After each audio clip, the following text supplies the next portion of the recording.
Hello, ayan, meron po. Ayan, meron na sis.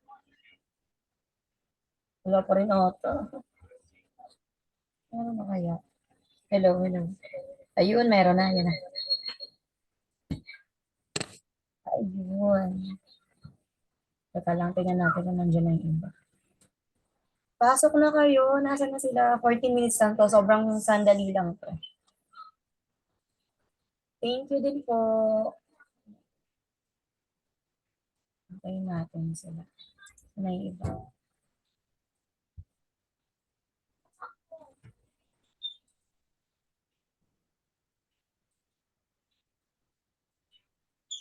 You're welcome, CZ. Ikaw po ba?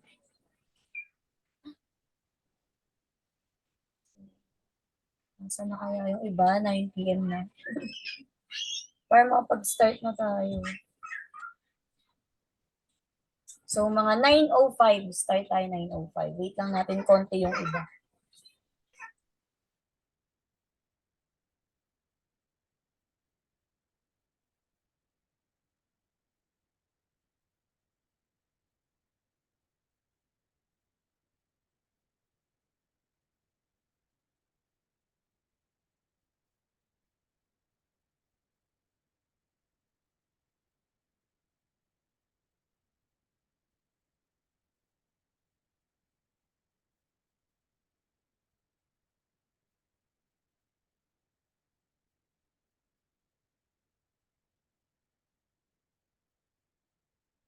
So, antay lang tayo mga 3 minutes pa. Start na tayo kahit darating sila or hindi.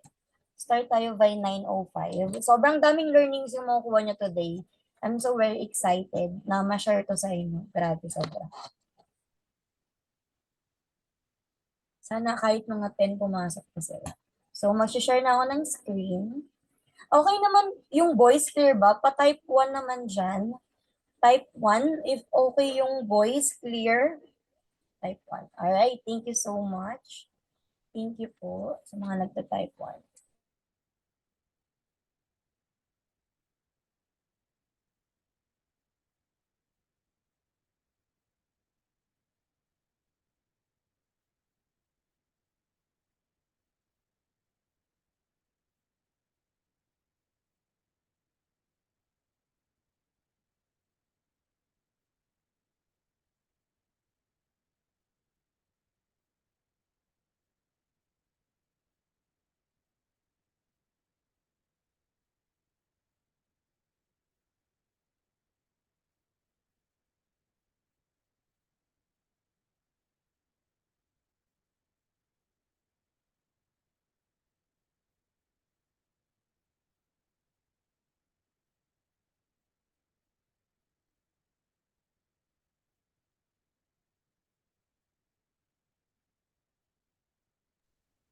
Yes, may recording siyang CC, kaya lang hindi ko siya alam kung mapapasa ko. Kasi naglolo ko yung ano ko laptop. Pero I will try. 1 minute na lang. Hindi ko sila ma-admit pag shinare ko na yung screen. Hindi ko makikita. Alright, 1 minute na lang, start na tayo. Bahala sila. Kung atin sila hindi. Kung atin sila makikita.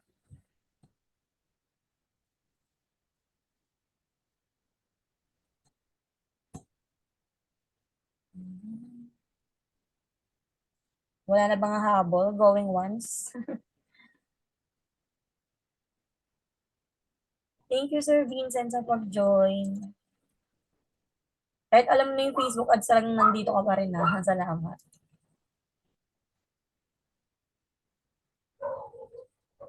Okay? So start na tayo since wala na talaga atang mapasok. Share ko lang yung screen ko. So, mga pwedeng mag-open cam, sana. Pwede kayong mag-open cam para mas maganda yung connection natin. Okay. Hindi ko sila makikita dito. Share ko na yung screen.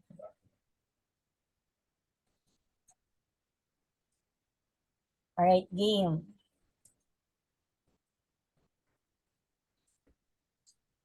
Ano ko patatanggal? Alright. So, good evening, everyone. Thank you for joining this Facebook Ads Masterclass for aspiring freelancers and also Pinoy business owners. Dito yung day 1, ang ating day 1. So, it's all about, sabi ko nga sa email natin, it's about introduction ng Facebook ads, mindset, understanding the basic of Facebook advertising, and then how you can use Facebook ads to help you make money online. Tama? And then yung last one is Q&A. Siyempre, bato-bato tayo ng mga questions if may mga naguguluhan kayo or meron kayong mga naintindihan. So, ginawa ko tong Facebook Ads Masterclass kasi gusto kong tulungan yung mga kagaya ko na dating nag-work sa corporate job or gustong mag-side hustle or whatsoever, ikaw ay Pinoy business owner. So, let's get started. Na-admit pala dito. Clear naman yung voice, no? Clear? Pa-type 2 nga ulit kung clear pa rin.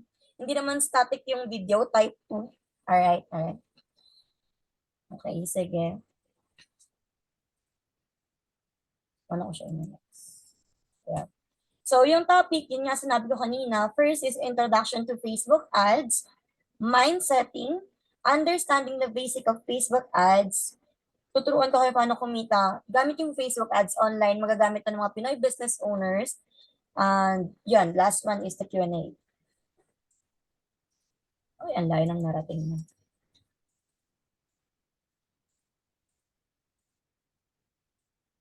Layo ng talo. Alright.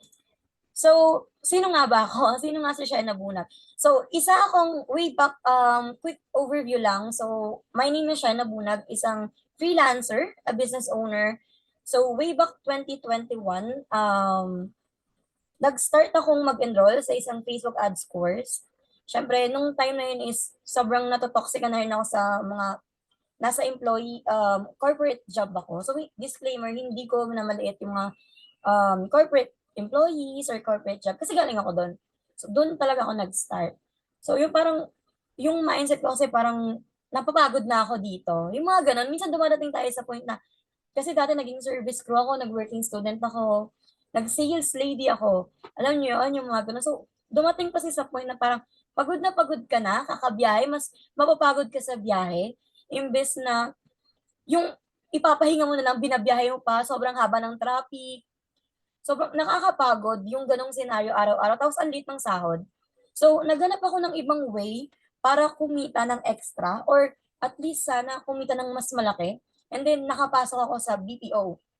Nung nag-BPO ko naman, naging toxic yung environment kasi sobrang heavy, graveyard shift, tapos, syempre as a call center, dapat customers always right, susundin mo yung mga gusto nila, tapos dumadating sa point na minumura-mura ka ng mga dumadating sa point na minumura-mura ka ng mga customer mo, ng mga client mo, and sobrang toxic nun. Tapos, syempre, ang sakit sa ulo, dumadating sa point na ayoko na. Naghahanap ako ng ibang way, nag-search ako online, even though meron akong, yung mentor ko, unang mentor ko, si Coach Dearly, is lagi ko na siyang sinusubaybayan online. Talagang, siya yung first mentor ko for Facebook advertising. Tapos, ayun nga, so, nag-start na, nalaman ko ano yung freelancing, na ganito pala, kumikita pala ng ganito. Hindi mo kailangan mag-ibang bansa para kumita ng 6 digits, hindi mo kailangan, ang tawag dito, hindi mo kailangan umupo sa computer mo ng 8 hours para kumita ng ganito, ganyan. Hindi pala ganun. So, to cut the story short, I've been able to be a freelancer since 2021. Pero hindi ganun kadali. So, from the scratch, dahan-dahan natutunan ko how Facebook ads work, paano yung Facebook advertising tinulungan ako mag-grow, at eto, tinutulungan ko yung mga client ko na mas mag-exceed pa sila dun sa business nila. Mas makilala yung business nila online. So yun, yun si Shana Bunag na nagtuturo sa inyo ngayon at magtuturo ng Facebook advertising in the next 3 days. Papalo na naman ito. Alright. So how Facebook ad works ba? So some of you naman aware sa Facebook, tama? Type 3 nga kung walang Facebook. Type 3 kung walang Facebook. Type 4 kung may Facebook. Type 4. Anong year ka may Facebook? Type 4 kung may Facebook. Siyempre lahat naman tayo may Facebook nowadays. Nandito na tayo sa digital age, digital era, right? Alright. So how Facebook ads work? Pag nung start mo magkaroon ng Facebook, nag-sign up ka, tama? Nag-sign up ka. So sign up to Facebook. May nag-a-admit ata. Paano sila ipa-join? Ayan, di ba? Sabi ko na. Ayun, so, nung nag-start ka mag-Facebook, may nakalagay nun, sign up to Facebook, right? So, nung nagsa-sign up ka sa, nakabablock yung ano kayo dyan. Ayan, nadidistract ako doon sa dyan. So, yun, nagsa-sign up ka sa Facebook. Ngayon, ganito si Facebook ang nag-works. Yung mga data, makinig kayo, very important to. So, yung mga data na sinign up natin or fill out natin, like for example, first name, last name, email address, phone number, location, favorites, hobbies, lahat ng yon ay tawag data. So, yung mga data na yun yung magiging asset. Yung sinasabing asset, yung data na yun is yun yung magiging importanteng bagay na gagamitin mo sa loob ng Facebook ads. Dahil meron na tayong data na ibinigay kay Facebook, so yung data na yun, yung gagamitin natin para mag-run ng Facebook ads. Teka lang, paano ko siya to? Wait lang, unmute na natin si Ma'am. Right. Sana. Wala. So, bigyan ko pa kayo ng sample, ah.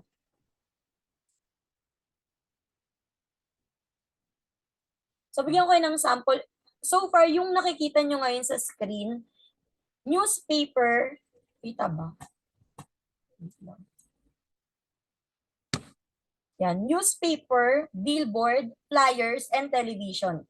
So this is the old tradition way kung paano mag-advertise. Tama? Type tama kung naiintindihan yung old tradition way how to advertise before. Alam nyo ba, quick lang story, noon, para makilala yung business mo, kailangan mong magpa-billboard. Tama? Tama. Kailangan mong magpa-newspaper. Tama? Tama. Kailangan mong magpa-TV ad. Milyon-milyon yung ginagastos para makilala yung business mo ng mga target audience mo or target market mo. Tama? Yung flyers ng ating pinakamura dito, kaya lang expenses sa tao kasi papamigay nila yon, right? Yung mga sa mall, nagpa-flyerings pa rin sila, namimigay pa rin sila ng flyers. That is the old tradition how we market our business. But right now, dahil nasa digital age na tayo, tinutulungan tayo ni Facebook mismo. Facebook and Instagram, dahil binila nila sa Instagram, tinutulungan niya tayo how to market our business or services online. Right? So, nagigets ba? Konti pa lang yung sinasabi ko. Nagigets na ba kahit paano? Tingnan natin kung nagpapa-admit. Alright. So if you can be able to open your camera sana para mas goods yung connection natin, right? So yun yung old tradition way. So right now, nasa digital age na tayo. So as you can see, sabi sa statista, ang Philippines ay mayroong 87.7 million active users. Ngayon, ang tanong ko sa'yo, nasa social media ba yung business mo? Nasa social media ba or gumagamit ka ba ng social media para kumita or as a side hustle? Nandun ba? Type nandun kung nandun. Nasa social media ba? Kung wala pa, ito yung nami-miss mo. Hindi nami-miss yung ex mo nami-miss mo. Kasi sayang yung laki ng opportunity. 87.7 million yung active users. Facebook alone na, wala pang Instagram dyan. Facebook audience size. So, sa laki niyan, ayan yung potential clients, kung kunyari, potential clients para to sa mga aspiring freelancers na gustong i-offer yung Facebook advertising business. Ngayon, yung potential clients or potential buyers naman para to sa mga business owners na wala sa social media or Facebook yung kanilang business. Kasi ganyan kalaki, ganyan kadami yung pwedeng bumili ng product nila. Gets ba? Gets ba? Type gets kung nagigets. Type gets kung nagigets nga kasi baka masyado akong mabilis. 40 minutes lang kasi to guys eh. So gusto ko lang maiba to yung pinaka-words, tamang words, yung mas naiintindihan. Gets, tama. Alright. So, doon nag-work yung Facebook advertising. Gusto ko lang ibigay yung pinaka-overview para hindi kayo masyadong ma-overwhelm. Kasi baka mabigla kayo, lalo na masyadong technical to, yung Facebook advertising. Alright, so sabi ko nga, use social media. Social media, use that. Kasi use and abuse the power of social media. Hindi nyo ba napapansin, ba't yung mga vlogger, million-million yung mga kinikita nila?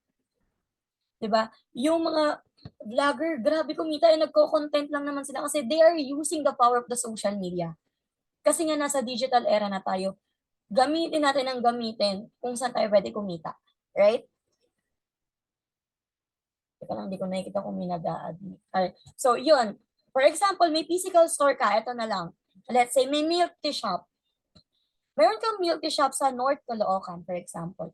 Ngayon, dahil pinost mo yan sa Facebook mo, wala pang Facebook ads Hindi mo pa ginagamit yung Facebook ads. Pinost mo yan sa social media account mo. Organic pa lang yung tawag doon. So, pinost mo, share ng mga kaibigan mo, yung mga friends ng kaibigan mo lang yung makakita sa'yo. Mahilig ba sa milk tea yung mga yun? Pwedeng hindi, tama? Pwedeng oo. So, doon naglalaro na, kahit i-share ng mga kaibigan mo, yung mga post mo about sa business mo, kung hindi sila yung tamang market mo, bibili ba sila? Sagot sa comment section, bibili ba sila guys? Tingnan nga natin, bibili ba sa tingin nyo kung hindi naman sila mahilig sa milk tea? Bibili ba? Syempre hindi. Hindi sila bibili. Kahit sumusuporta sila, i-share yun ng i-share. Kung yung audience na sinishare nila is not interested to your offer or sa business mo, bibili ba yun? Hindi. So, Facebook advertising is tinutulungan ka niyang ma-reach yung target audience mo. Kung milk tea shop mo, yung physical store, ngayon, si Facebook ads, tutulungan ka niyang ma-target, mapakita doon sa mga right audience mo, sa mahilig sa milk tea, hey, andito ako, hey, milk tea lovers, andito ako sa North Caloocan, puntahan niyo ako. Ganon. Ganon ka-powerful yung Facebook advertising. Na kung may business ka, business owner ka, pwedeng-pwede sa'yo to. Ngayon, kung aspiring freelancer ka na gusto mong gawin to, at ibenta mo yung services mo dun sa business owner, pwedeng-pwede rin sa'yo to. Gets? Sana nag-gets. Yun nga, sa online din. Parang physical store, online shopping, ganun din. Like Shopee, Lazada, kung gusto mong magkaroon ng traffic yung Shopee and Lazada mo, use Facebook advertising. Kasi binabato ni Facebook yung mga tao na gusto mo mismo makakita ng business mo. Tinutulungan ka niya na ma-market sa right people. Meron kasi tayong tinatawag na dalawang uri ng marketing. Yung isang marketing is organic, which is, syempre, from the word itself, walang bayad, libre. Yung mga ginagawa nyo na share nyo sa mga group, sa mga friends nyo, gano'n, that is organic marketing. And then yung paid marketing, which is the Facebook advertising, paid advertising, ito yung binabayaran natin kay Facebook. Bakit tayo nagbabayad kay Facebook? Grabe naman. Siyempre naman, pakitain naman natin siya. Ganito kasi yan. Magbabayad tayo kay Facebook ng ganitong amount, for example, ganitong budget, and then yung ganitong budget na to, tutulungan niya tayong batuhan ng clients. For example, nagbayad ka sa kanya ng 100, bibigyan ka niya ng 5 clients, tapos bumili yun. Gusto mo ba yung ganon? As a business owner, syempre gusto mo yun. Gusto mo ng benta eh, di ba? Kung ikaw naman ay aspiring freelancer, gusto mo ng clients. Ngayon, babatuhan ka rin ni Meta or ni Facebook ng clients na possible na maging client mo dahil nagbayad ka sa kanya. Saan naman nakukuha yung mga data na yun? Di ba nag-sign up ka? Nag-sign up ka sa Facebook. Nilagay mo yung first name, email, last name, phone number, kung saan ka nakatira. Tama? Yun yung binabayaran mo na data kay Facebook. Ngayon, binibigay niya sa'yo lahat ng data na yan. Kung anong i-like mo sa Facebook, na kay Facebook yung data. So, ang binabayaran mo kay Facebook is what? Data. Type data nga kung nagigets. Type data kung nagigets sa comment section. Tignan ko kung nagigets nyo. Type data. Kung clear naman, okay, nagigets naman nila. So, I will give you 1 minute. Kunin mo yung cellphone mo. Tapos mag-search pa. For example, milk tea shop near me o kaya nearest photo studio near me, maraming lalabas. Nakalagay sponsored ad. Yun yung trabaho ng Facebook advertising. Maipakita sa right audience yung business or yung offer or yung services. Bakit pinapakita yung mga near? Kasi ang tinype mo doon, milk tea shop near me. Tama? Ikaw na mismo yung naghahanap. Ngayon, ang Facebook advertising, babatuan ka na ng tamang clients or tamang buyers. Ganun siya ka-powerful. Sobrang ganda. Hindi na ikaw yung maghahanap ng client. Sila na yung lalapit sa'yo. Gusto mo ba yung ganon? Pag may business ka, ikaw na yung lalapitan. Sobrang powerful. Ang bilis ng oras, 21 agad. ganon siya ka-powerful, guys. Kaya use and abuse the power of social media. So, basic pa lang yung mga sinasabi natin dito. Malalim pa yung mga susunod, dahil na yung second day. Execution talaga. Ituturo ko sa inyo paano mag-work. Step by step process. Pero basic pa rin kasi sobrang lalim na. Next one. Yon. So, yes, kasi nga nasa digital age na tayo, very important na makisabay talaga tayo. Papabayaan ba natin yung ibang vlogger kumikita lang ng million-million tapos tayo hindi? 'Di ba? Content lang sila. Kasi nakabuo na sila ng following. Meron na silang followers. Sa mga susunod, tuturuan ko kayong paano gumawa ng mga following sa mga social media accounts. Stay tuned lang kayo hanggang 3 days. Maraming pasabog, promise. So, ganun ka-powerful how Facebook advertising, digital marketing works. Tinutulungan ka niyang maabot yung tamang market mo. So, dito na tayo sa mindset. So, isang mindset lang na gusto kong i-implement about Facebook advertising. Facebook advertising is just a piece of puzzle. Ano yun? Isa siyang part ng puzzle ng marketing. Hindi kasi porkat nag-Facebook advertising ka na may benta ka na, hindi ganon. Facebook advertising is a piece of puzzle because marami siyang sequence. Like for example, ang trabaho mo as a Facebook ads manager, papuntahin yung mga tamang tao or right audience doon sa Facebook page, sa website, or kung saan mo gustong papuntahin, sa Shopee or sa Lazada. Ngayon, kapag pumasok na sila doon, labas ka na. Yun lang ang trabaho mo, labas ka na. Ganun lang kadali. Yun lang ang trabaho mo. Ngayon, kapag nakapasok na sila doon, yung sales team na yung bahalang mag-close ng deal. For example, ang binebenta mo is real estate.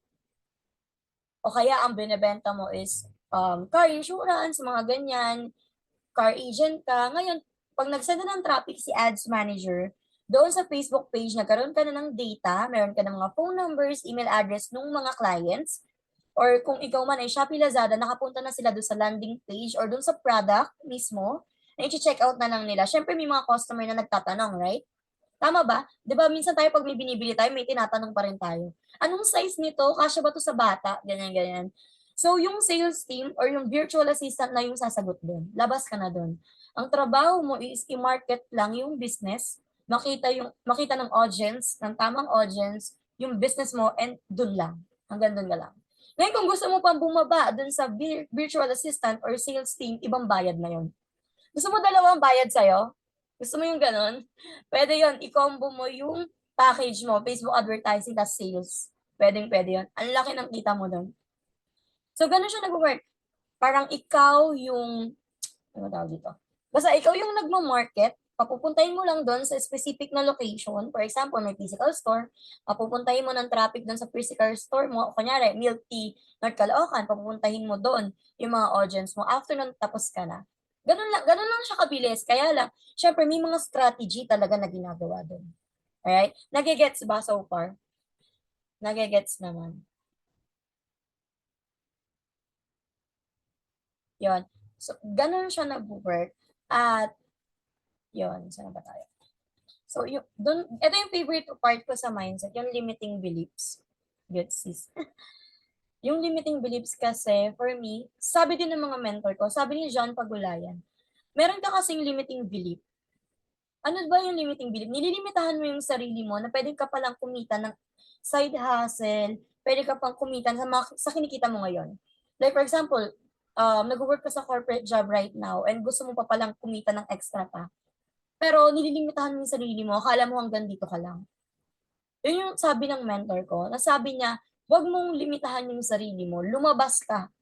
Lumabas ka dyan sa comfort zone mo kasi alam mo na napakalawak ng mundo, napakalawak ng universe, bakit nag-stay ka dyan? Hindi mo alam na tinatawag ka na pala na ang dami pala na pwede mong tulungan or ang dami mo palang pwedeng kitain pero nag-stuck ka dyan. For example, nasa corporate job ka, meron kang 8 hours working time. Tapos, sabi mo, pwede pa ba ako kumita online? Or pwede pa ba ako kumita ng side hustle? Pwede pa ba ako mag-grab pagkatapos ito? Pwede. Pero kaya lang, anong ginagawa mo? Mamaya na lang. Yung mga ganyan, yung mga mamaya na habit, yung mga ganun. Nililimitahan mo yung sarili mo. Ang Facebook advertising, pwedeng kumuha ng kahit ilang clients. Kaya mo humandle ng 10 o higit. Kasi hindi mo kailangan humarap sa computer ng 8 hours mag-work. 1 hour lang tapos ka na. Ako nag-work ako 1 hour less. Tapos na. Ganun siya. So, pwede kang work flexible. Pwede kang mag-work ng flexible working hours. Pwede yon. 5 minutes lang tapos ka na. Pwede rin mag-launch ka na kasi bukas ituturo ko kung paano yon. Kung paano gawin yon. Mag-work ka lang sobrang saglit lang. Ganun. Pero syempre, bago ko gawin yon, kumain muna ako ng maraming oras para mapag-aralan yun. May mga strategy talaga na para magamit mo yun. Yes, tita, 1 hour lang, tapos ka na yung work. Minsan, tulog na lang ako. Ganun. And way back, yung first client ko naman, 15 minutes lang, tapos na. Tapos, kumikita ako doon ng 30K monthly. Ganun. Ano siya? So, limiting beliefs kasi masyado natin nililimitahan yung mga sarili natin na pwede pala to. Alam mo yun? Pwede palang kumita ka ng ganito kalaki na hindi mo sinasabi sa sariling, kaya ko ba to? Yung mga ganun. Kailangan kasi magtitiwala ka sa sarili mo. Kapag pinasok mo yung ganito, lalo na yung freelancing, kailangan matatag ka. Alam mo yun, hindi ka pwedeng hihina-hina yung loob mo. Grabe, 10 minutes na lang. Ang bilis. Hindi kasi ako nag-upgrade. Ano ba yun? Bilisan ko na. So, ito na, how Facebook ads can help you make money online. So, ito yung mga job site samples lang, magkano yung kita nila sa Facebook advertising. May $700, $5 to $8, merong $10 to $48, ano ba? Per hour yan merong $10 to 35. Sa onlinejobs.ph yan. Next naman is, eto, meron pa, 60 to 80. Yan. Meron 500 AUD. So, saan pa ba? Wala na. So, eto naman, sample lang. Not to brag, but to inspire charis. Yan, sample yan ng per client na payment. Kung gusto mo magkaroon ng kita na ganyan, ng Facebook advertise, charot. Yun, sample payments ng mga clients. Per client to weekly, may bi-weekly. Ganun. Bilisan na lang natin. Tapos live account overview, sige, share natin ng live account. Okay, exit ko muna to. Sampulan ko lang kayo kung ano yung, tapos naman yung basic, tapos magko-Q&A na ako. Ito yung laman ng Facebook advertising kung paano nag-work lahat. Meron tayong tinatawag na campaign, ad set, and ads. Ituturo ko yan bukas. At yung third day, yung pinaka-grabe. Kasi doon, ituturo ko sa inyo kung paano kumuha ng yung clients. Yung mga strategy ko na ginagawa. So, dito, yan, mag-create ka lang ng ganyan. Ito yung mga objective, kung paano mo makita example, awareness. Sabi niya, show your ads to people who are most likely remember them. More likely to remember them. Kung gusto mo mas makita ka, ma-aware yung mga tao na may business ka. Ito naman, sales. Find people likely to purchase your product or services. So, pag kinlik mo yan, tapos kinontinue mo yan, si-set up mo lang yan. Pag si-set up mo lang yan, ito ituturo ko to sa inyo bukas. Yan, ganyan lang. Set up mo lang yan, then click next, tas publish. Tapos na yung work ng Facebook advertising. Gusto mo yung gano'n, hindi ka na kailangan mag-calls pa. Diba? Ganon siya ka-powerful. Sobrang sarap na itong Facebook advertising na to. Click mo lang yan, tapos click mo tong publish, tapos na. Ganon kadali. Hindi to magic. Yan. So, ngayon kung may gusto kayong itanong, kasi 10 minutes na lang, tanong nyo na. Tapos bukas, sobrang ganda ng topic. Tuturo ko kung paano to nag-work. Kung paano makikilala yung business mo, dyan sa location nyo, kung paano mo gustong ma-market yung business mo online, ituturo ko yan. Yan, ganyan lang. Tapos bigyan ko kayo ng sample. Paano po yun? Ano sabi? Sige, pasok kayo sa Q&A. Paano po yung content na ads? Once matuto ka ng FB ads, mahirap ba kumuha? No, madali lang kumuha ng client. Tuturuan ko kayo on the third day. Sabi niya, paano po yung content ng ads? Yung content kasi ng ads, depende sa business. For example, sige sabihin natin, nasa third year, tuturo ko yan may AI. Tuturuan ko kayo ng AI. Content, sige ganito. For example, meron akong binibentang, sige na nga, yung live account na nga, papakita ko sa inyo. De, eto, saan ba yun? Hala, late na siya. Sorry, ang dami ko na natuwa, Charis. Ito ang pinakamalakas na powerful. Diba sabi ko, mayroong, for example, milk tea shop near North Caloocan. Ganito siya kalakas. Diba? At tingnan nyo yung location, Philippines. Kasi na mismo taga-ano. Yan, Philippines. For example, yan, Philippines. Ita-target mo is, kunyari may business kind of Philippines, yan. Ayun, nata-target yung Philippines. Kung ayaw mo ng Philippines, gusto mo North Caloocan. North Caloocan. North Caloocan City. Ayan, kung may business ka North Caloocan, ayan yung mga target audience mo. Kita mo, Barangay 168. Taga saan ka dyan? Barangay Bagong Silang, Barangay 175. Sure, advanced topic, sige sis. Ayan, eto naman yung estimate audience na pwedeng makakita ng business mo. 180,000 to 212,000 active users yan ha. Ayan, dyan mo makikita yung mga estimate. Bayad ka pa ng ads. Yan. Dito mo makikita. Okay? So, ganyan siya ka-powerful. Hindi lang yan. For example, gusto mong i-target is mga call center agent. Meron yan, natatarget din natin yan dito. Sige sis, itanong mo na yung ano mo, habang may oras pa tayo. Kasi ano na lang siya. 9 minutes na lang something. So bukas, execution, mas maganda kasi iisa-isahin ko to sa inyo. For example, ang gusto mong audience na i-target, ayan no, kunyari ang binibenta mo is for women lang. Pwede mong i-target is women lang. For men lang. Yung age, pwedeng age, target mo yung age. Kunyari, example, 20 to mga may buying power, like 38 years old, just like that. Sis, anong tawag if one address lang ads per word? Ano sis, anong tawag if one address lang? Kung isang address lang, anong address? Zip code ba yan, sis? Broad lang kung Philippines. Kunyari, tinarget mo Philippines lang, broad lang yon. Ngayon, kapag nag-target ka ng North Caloocan, hindi na siya broad kasi specific na yung nilagay mo. Ganon siya. Okay, tawagan mo kasi i-ano ko sa'yo.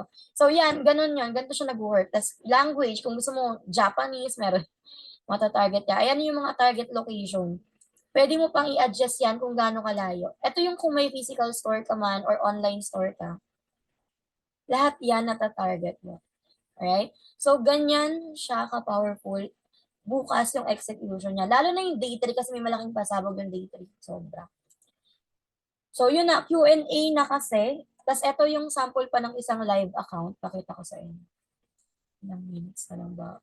Wala na, 3 minutes na lang tayo. So, thank you talaga sa mga nag-join today. Mag-screenshot muna ako bago wait lang ha. Screenshot muna tayo. Sayang yung iba hindi umattend. Pero super thank you. Diba? Baka may mga tanong pa kayo. Sige, anong tanong dito? Kung gagamitin sa sarili mong business, nung nagsisimula ka palang, umabot ka ba sa time na nag-work ka ng FB ads ng client mo ng free? Yes, dumating ako sa point ng, ang tawag dito, pro bono, yung mga ganun, yung mga free. Yes, dumating ako sa point ng ganyan. Siyempre, nagbi-build ka ng experience, kailangan mo yun. Yung mga free, ganun. How much ang budget sa pinakamura? Ang mura at least 60 pesos kapag iba-budget mo sa Facebook ads. Pero ang services ng Facebook ads, dapat local 40,000.